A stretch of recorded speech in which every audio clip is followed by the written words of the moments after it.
Hi all. Today let's discuss some fundamental concepts that is involved in this current electricity. Okay, some basic laws. We'll discuss some basic laws, how these laws are being expressed, how these laws are being applied while solving numerical problems, right? Some basic fundamental concepts which you would have learnt in your lower classes, right? So the basic fundamental law that is used in electrical circuit network is Ohm's law. Ohm's law, right? This is the fundamental concept. Okay, if you want to solve any problem that is related to electrical circuit networks, Ohm's law is the fundamental basic formula. Without knowing Ohm's law, you cannot derive at a particular solution. Okay, so what does this Ohm's law is all about? I'll give you, just instead of giving a definition, I'll just give an expression like what is Ohm's law, how this Ohm's law is being expressed. Ohm's law is nothing but it is given as V is equal to I into R, right? So V is the voltage drop which occurs in a electrical loop. So this particular voltage drop is nothing but the product of the current which flows inside the circuit and the resistance. This is the value of the resistance through which the current flows, right? So V is equal to I into R and the unit is volts, right? So these are the three quantities: voltage, current and resistance, right? So these are the three quantities. Sometimes in your problem they will give two values and they won't give the third value, right? They will ask you to find the current, or they will ask you to find the value of the electrical circuit current, like that they will ask. So if these two values are given, if you are asked to find the value of the current, then you have to use this formula V is equal to I into R. Then I will be equal to V divided by R. So what does it mean?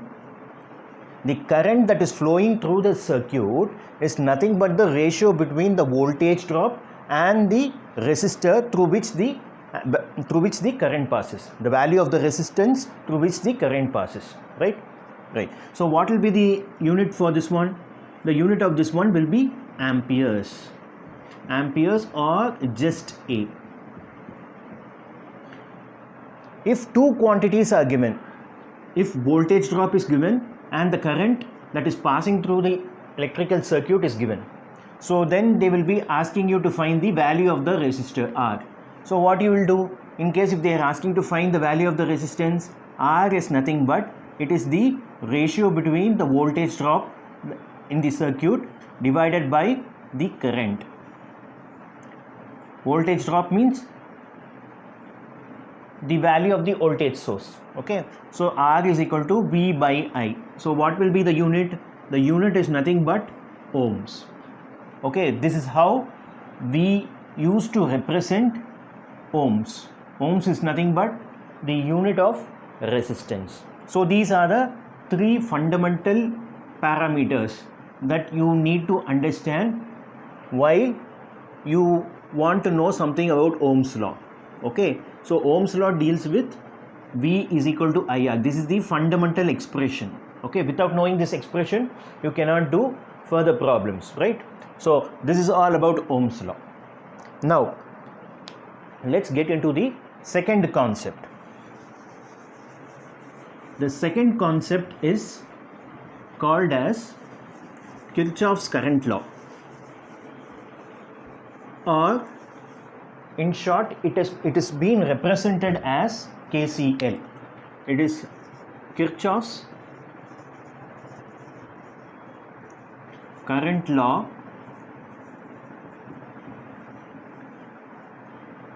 In short, it is represented as KCL. So in this law, while dealing with this law, you need to understand two important things, right? Let us assume that this is a point called as a junction point. This is a junction point. You know what is meant by a junction. Junction is a place where different currents come and meet together. Okay, that is called as junction, right? So this point is called as junction. Okay, the next thing what you need to understand is incoming current. Incoming current, from the name itself, it is understood that what is meant by incoming current. Incoming current is current which is getting or which is flowing into the junction, into this junction. Let us assume that the, J is a junction. So the current which is entering into the point J is called as incoming current. Let us assume that I1 is the current which is getting into this junction. So I would say that I1 is a current. It is I1 is a current, and it is also called as an incoming current because it enters into this point J, which is considered to be the junction point, right? The next one is called as the outgoing current. Outgoing current. So what is meant by outgoing current? Here also from the name it implies that outgoing current is current which is moving out of the junction. Okay, it is moving out of the junction. For example, if this is the junction J, another current which is moving out of this junction. Let us assume that I2 is a current which is moving away from the junction. I2 is a current which is moving away from the junction point J.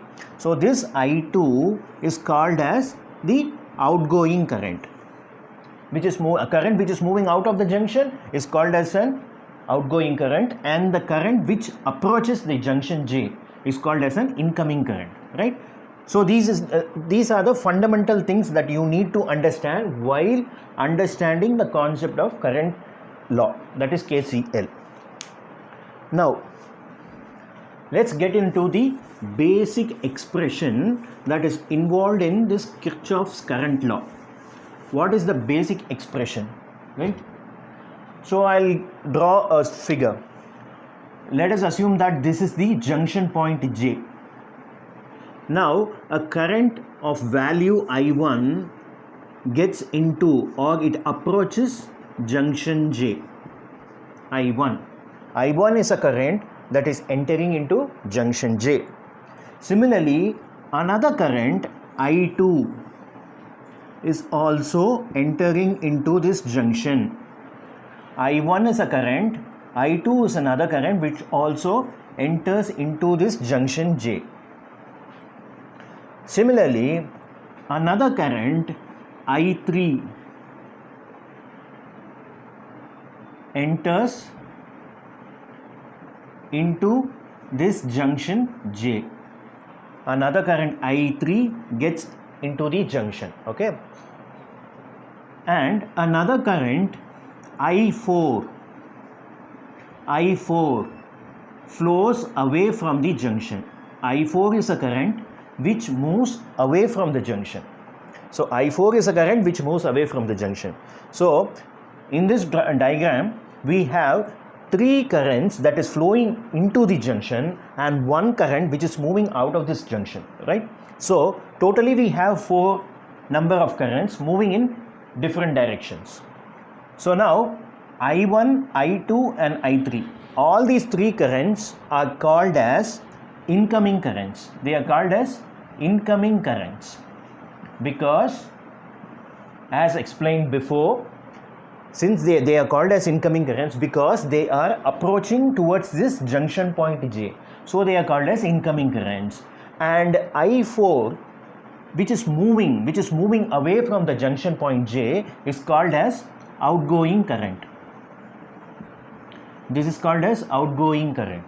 So three incoming currents and one outgoing current. This forms an electrical network. So let's get into the expression part. So what does this law states that means the sum of incoming current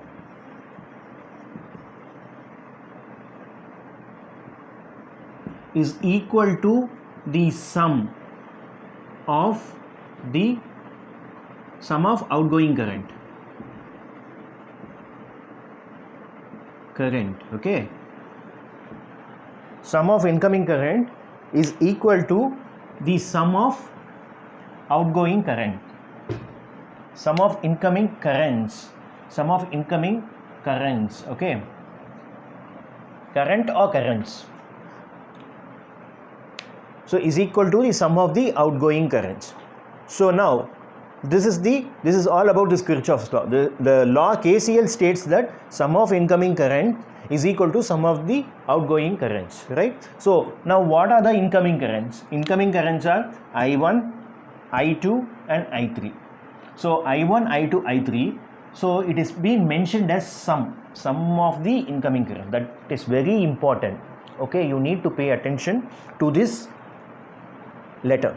Okay, that is sum of the incoming currents. So sum of the incoming currents means I1 plus I2 plus I3. This is what is called as sum of the incoming currents is equal to sum of outgoing current. Sum of the outgoing current or currents. So what is the outgoing current here? Outgoing current is I4. Just I4, that's all. So the expression, I have formed the expression based on KCL. So this is how the problem works, the law works. I1 plus I2 plus I3 is equal to I4, or you can also write as I1 plus I2 plus I3 minus I4 equal to 0. Hence the law is being verified, right?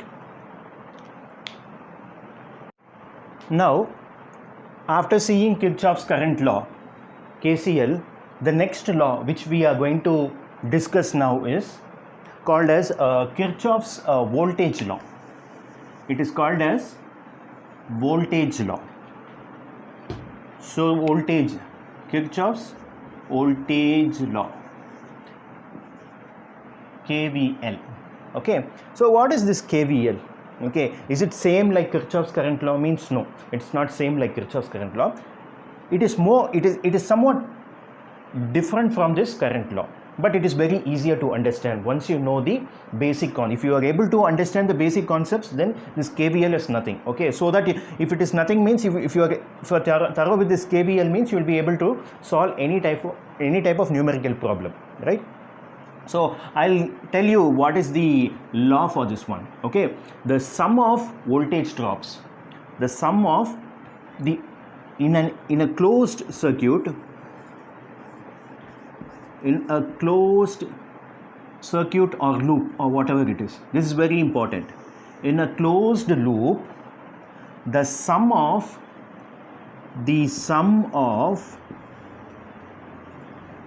all the voltage drops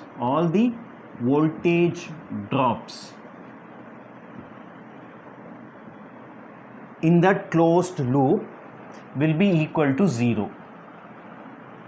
Once again I repeat, in a closed loop, okay, this KVL usually applies only in closed loop. If the circuit is open, if there is a breakage or any failure in the circuit, this KVL does not work.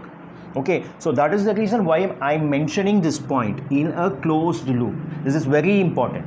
It is very important. So you need to make note of it. In a closed loop, when the loop is being closed, okay, the sum of all the voltage drops, if there are voltage drops like this, the sum of all the voltage drops in a closed loop will be equal to 0.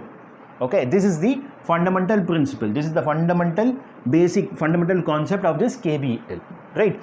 Now I'm going to explain this KVL with the help of a simple circuit so that you will be able to understand the law more accurately, right? You will be able to understand this KVL very accurately. Once you understand this KVL, then it is very easy for you people to solve problems. Okay, so I'll draw a small circuit, very simple circuit.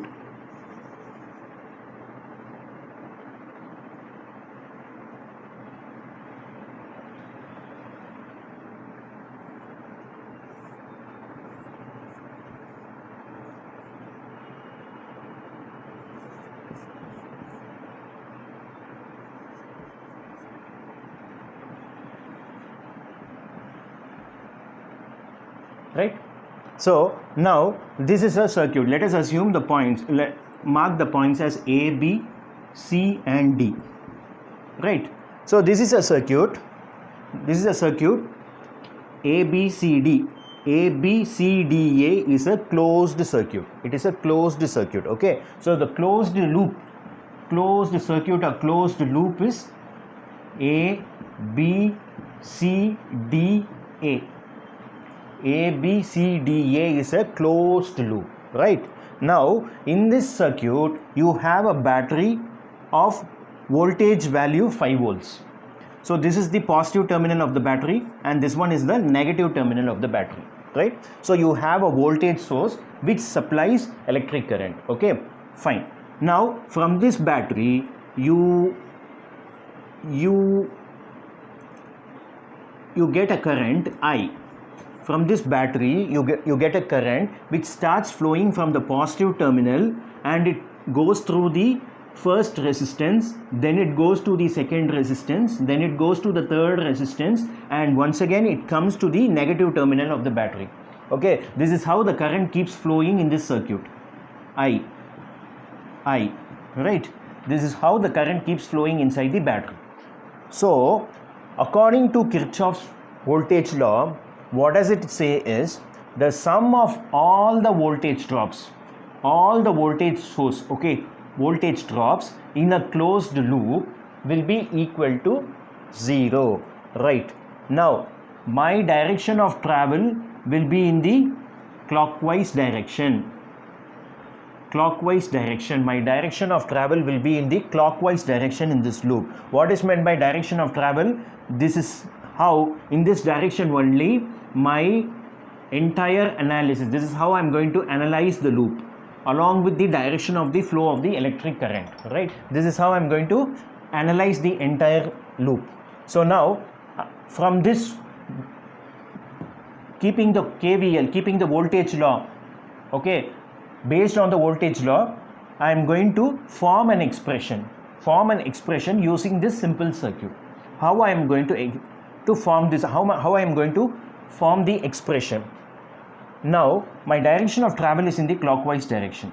So when the current I flows in this direction through this 2 ohm resistor, my value will be minus I into 2. Minus I into 2. Again the same current will be flowing through this 5 ohm resistor. Then it will be minus I into 5. Again this current passes through the 10 ohm resistor, minus I into 10, and once again it comes and gets into the negative terminal of the battery. Okay, so while I am moving like this, when I encounter the negative terminal of the battery first, during my clockwise direction, if I happen to encounter the negative terminal of the battery first, means then I will add or introduce a positive sign,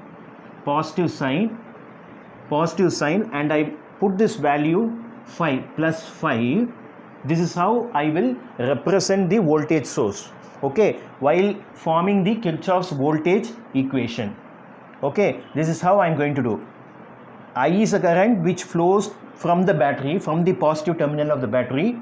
It enters into this 2 ohm resistor, and my direction of travel is always in the clockwise direction. While I am traveling in the clockwise direction, I encounter a current that is also moving along with me, and it passes through various resistors, 2 ohm, 5 ohm and 10 ohm. Since the current also moves along with me, I automatically assign a negative sign, and I multiply the value of the current along with the respective resistances.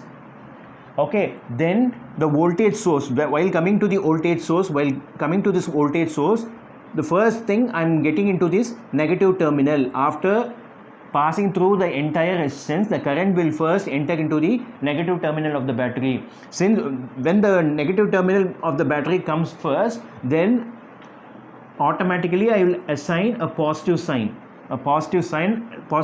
and I add this 5 to this positive sign, plus 5, and I equate it to 0.